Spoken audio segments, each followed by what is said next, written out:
So we're asked to write the real and imaginary numbers in simplified complex form.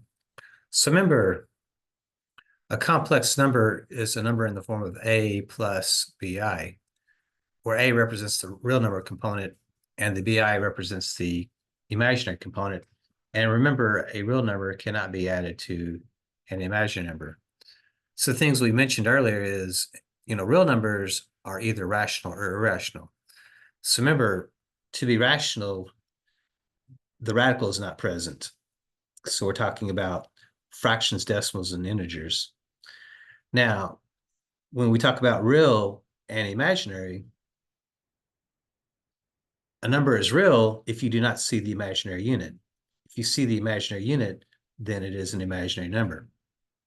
And as we mentioned earlier, these topics can be tied into electrical concepts. So again, I represents the imaginary unit. When do we use this? Well, that's when you see negatives inside of square root symbols. So if we want to simplify this, we recognize that the square root of negative 54 represents a imaginary number. So when we do this, we have 3 plus then I squared root of 54. But keep in mind, we're also required to simplify the radical 54. So if I'm using a prime factorization, I know that 2 does go into 54. Half of 54 would be, what was that, 27? 27. Yeah, 27. So then 2 doesn't work anymore. So 3 does go into 27 9 times, and 3 does go into 9 3 times, and 3 does go into 3 1 time. So 3 times 3 times 3 times 2, would that be 54? Yeah, that would be 54. So what I can do is write this as 3 plus I, and then that's a 2 and 3 3s.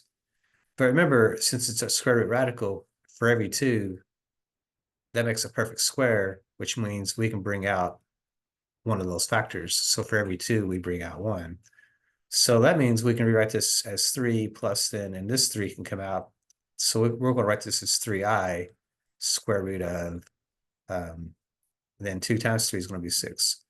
Notice that we actually put this part in front of the square root radical. We don't put it at the end. Remember, a lot of times with variables, we put them on the end.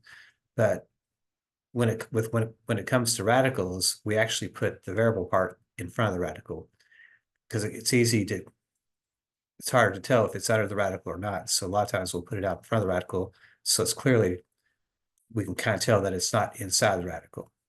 So this turns into 3 plus 3i squared root of 6, and that would be the complex form of that.